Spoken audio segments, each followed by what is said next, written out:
Hello everybody and welcome to the NetBird YouTube channel. In this one, what we're going to be doing is setting up our very own media streaming service with Jellyfin. If you're somebody who's tired of juggling multiple streaming service subscriptions, you're tired of them just deleting the content that you like, or you just don't want big tech kind of prying and seeing what you're watching, this video is for you. This is the Jellyfin website, the free software media system. What it's going to do is install on a server, a computer, something, and be able to stream content to TVs, phones, other computers, and so forth. And we're going to set it up so you're going to be able to connect to your instance of Jellyfin from anywhere in the world using NetBird and our reverse proxy. Now, if I go to the documentation, there are a bunch of different ways to go ahead and install this. Mac, Windows, various Linux distros. You can use Docker, Synology, TrueNAS. There's a bunch of ways, and it's going to be impossible to cover absolutely everything. There is a couple caveats though. If you choose to install it directly onto Linux, do know if you want to use features such as like the DVR in the future, anything that writes media or manipulates the files on the system, you're going to want to edit the systemctl service to give yourself permissions. Probably the easiest way to go about this is if you're running something like TrueNAS. There is just a Jellyfin app. You could search it up, install it, point it to your media. It is very easy. If you're on something like Unraid here, you can see I have Plex running, which is a non-open source alternative to Jellyfin. And generally with any of these media server or NAS operating systems, all you need to do is search Jellyfin and it will come up. You can see there are options here. Generally, just go with the official. You click install. You usually can leave just about everything at the default, pointing the data directory to where your movies and TV shows are, and you're good to go. For this video, we're going to be installing this in a VM on Proxmox with Docker. So we're kind of checking a couple boxes here. Speaking of installation, we do need to consider what this is going to actually be installed on. It will work on just about anything. You're going to need at least 2 cores of CPU to give it, probably about 4 gigs of RAM to be safe. It should run okay on 2. Particularly when we look at something like hardware transcoding, most modern Intel CPUs are going to be great at this. Or you go with an Intel GPU, most NVIDIA GPUs are going to work okay. Usually AMD is also fine, that's usually hit or miss. But even hardware transcoding isn't completely necessary. You're not going to need it all the time. It's really helpful if you have something like a 4K video and you're wanting to stream it onto your phone. You want to transcode it down to something like 720p to save data. That is a great use case. A situation that you might need hardware transcoding is if you have kind of a weird file format on your server and you're streaming to maybe an older smart TV that doesn't support it. For this machine right here, I have a Intel GPU in it. So what I'm going to do is I'm going to shut down my VM. The machine I have here doesn't have any device that will confidently support hardware transcoding, but if I did have a Intel GPU or NVIDIA GPU, I would just go over here to hardware, add a PCIe device, and select the device that I wanted to use under raw device. You'll see in the setup process that if we want to use transcoding here, all the steps are going to be right here ready to go. If I go hardware acceleration, you can see all the supported formats. And actually setting this up in Docker is as simple as just adding a variable to the container or to your Docker Compose stack. So all that will be linked down below if you want to set that up, but for this video, we're just going to go with the basic setup and get it going. And the only thing I've done so far, this is a fresh install of Ubuntu, so we're going to want to grab Docker and actually get Jellyfin spun up here. So I'm going to spin it up just so I can remind myself of the IP address on this machine. So it looks like it's ending in 150. So what I can do is connect to this machine with SSH using my terminal. So I'm going to move this out of the way for now. Open up our terminal and SSH using your username at the IP address. Hit enter. Yes, this is our server. And then type in your password. So there we go.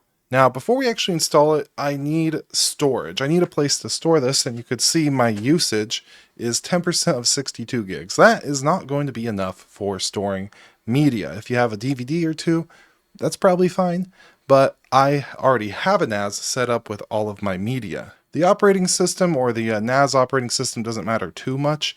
I'm running Unraid. They all generally work the same when it comes to creating shares and all that. So go through the process of creating shares on whatever machine you have if you're doing it this way. And then from there, what we're going to want to do is actually create a mount into this VM for the share. So the way I generally like to do this is I like to mount this into a new data directory on root. Generally, people are going to be mounting things into mount right here. That's a good place to do it.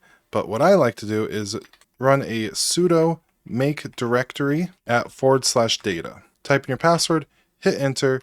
Now if I ls into root, we're going to see the data folder right there. Now while we're at it, if I type something like, I think it's ID, this will give me my UID and my group ID for my user. I want to give my user permissions to work in this data folder here.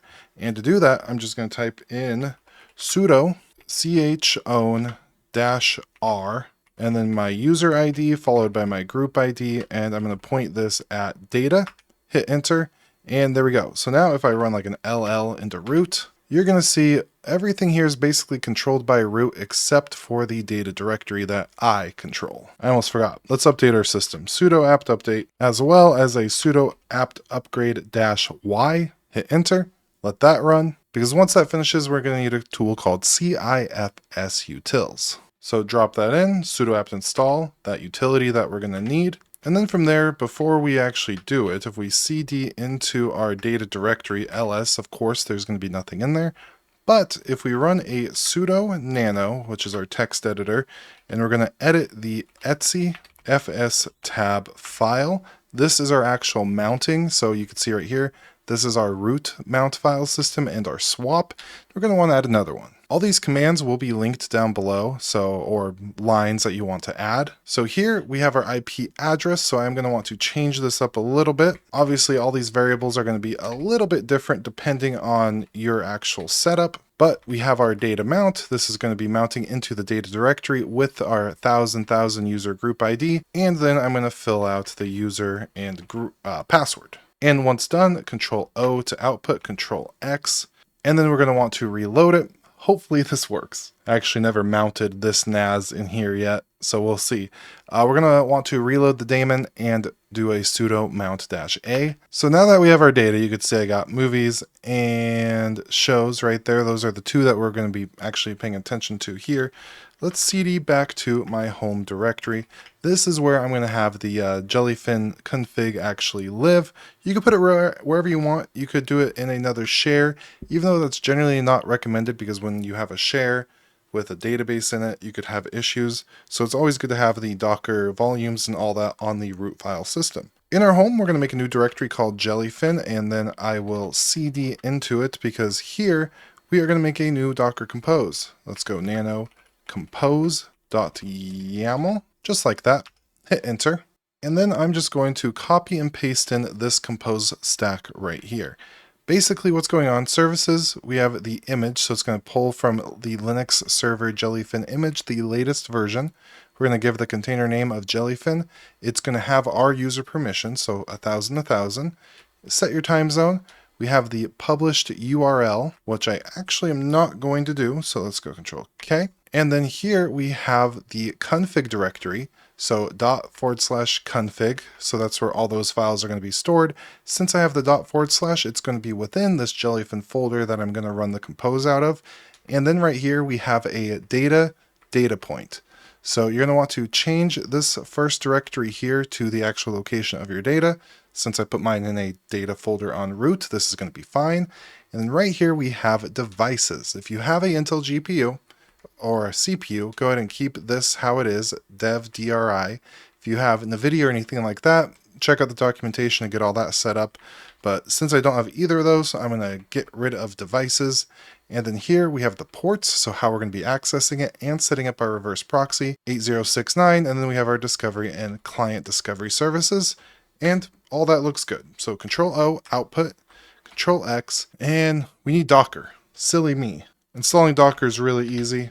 All we're going to need is their script. So I'm going to go back a directory into home, drop this in, and then it's going to install everything we need. This is from getdocker.com, their official kind of convenience script to get all this installed. And then the other thing we're going to want to do is add our user to the Docker group so we don't have to use sudo with Docker. So usermod ag the Docker group, our user, and then the new group Docker refreshes that. So now if I type in ID, you can see I'm now part of that Docker group. Super sweet. So going back into Jellyfin here, all we need to do is run a Docker compose up, just like that, hit enter. You could do -d to not see the terminal, but usually on first boot I like to see kind of the logs of everything going on to make sure that there's no substantial issues standing out. So there it all goes. Everything's looking good. And if everything does look good, we can hit D to go ahead and detach. And now here, if I ls, you can see we have a new config directory right there. And since I did run it using my 1000 user ID, if I ll, you can see my user is the one that has access to all that. Very nice. So what we're going to want to do now is actually set up Jellyfin. And to do that, we're going to want to go to the server IP address at the port 8096. So this one I believe is 150 if I'm not mistaken. If you ever forget, you need to find out, just IPA. That will give you all your IP addresses in the machine, and you can see right here, 150. So we're looking good. Let's hit enter and set up Jellyfin. So we're going to give our server a name. You can call it whatever you want. I call it NetBird Media. And then from there, we could go next, give ourselves a username, and make sure your password is pretty strong, especially if you are going to be exposing this with the proxy feature. So we'll go next, which honestly, we'll get into it, but you don't have to do. There are clients available for the Android TV as well as Apple TV. So if you don't want to expose any services to the internet as well, you can have users install those clients and directly connect to it with peer-to-peer, which is really nice. So now let's add some media. So content type, movies, you're going to want to click add for folders, and you could see our mount directories. So we have the mount for config and the mount for data. If I click data, I can see all my stuff here. I'm going to pick movies, and I got a bunch of stuff in there. So let's continue. And now here you're going to want to go through all of your various settings and really configure it to your preferences. But if you don't really know what's going on, the default, just everything how it is usually fine. So we'll hit OK, and then we're going to do the exact same thing with shows. A lot of people like to mount shows and movies directories separately, but it's really not necessary. And it just adds more complexity than you actually need. So we'll hit OK, and there we go. So now we could go next. All that looks good for me. Change it to your preferences. You're going to want to allow remote connections. Go on, and you're done. So we can hit finish. And just to make sure we're working here, you could do your actual sign in. And there we go. There's a lot of content, so for me it's going to take a lot of time to get all this actually visible and available. But now, let's go ahead and set up a reverse proxy. For using something like Jellyfin, I would highly advise you use self-hosted if you're doing the reverse proxy, because that way your data is yours and it doesn't have to pass through any of our servers, and streaming large 4K files is a lot of bandwidth. And just like with as we do analysis and testing during beta, there are going to be usage limits, but if you're running self-hosted, there is no usage limits at all. So whenever you're doing anything that is a lot of media streaming, files being moved, you're going to want to do this on self-hosted. Eventually we'll have enterprise and business plans, but that's for the future. Now here, I already do have this set up.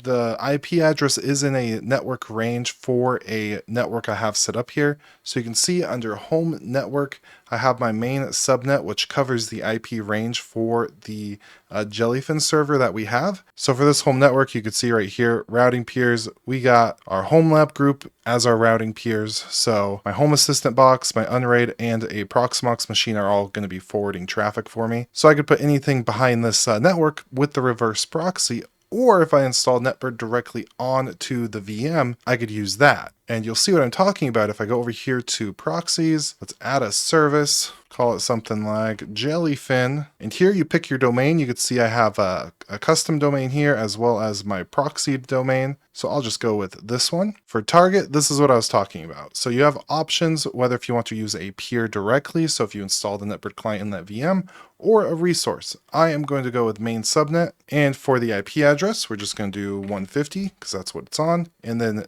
remind me of this port. We're going to copy that and then drop it in for the port.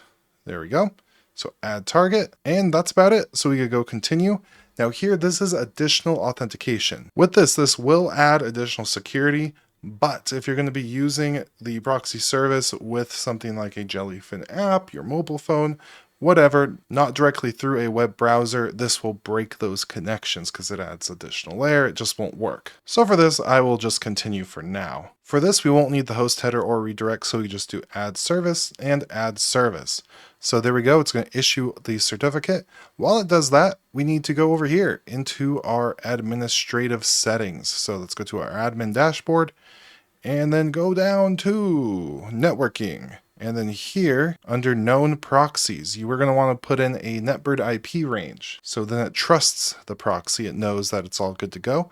So it's going to be 164.0.0.10. And then once you do that, you can scroll down, click save. There we go. We got it. And we should be good to go. So let's head on over here. I'm going to give this page a refresh. There we go. We got our cert. So if I go to Jellyfin, just like that, you could see we got our certificate right there, good to go. We're at a custom domain name, and then we just sign right on in. And look, I got some media starting to come in here. So just like that, we have our very own instance of Jellyfin up and running.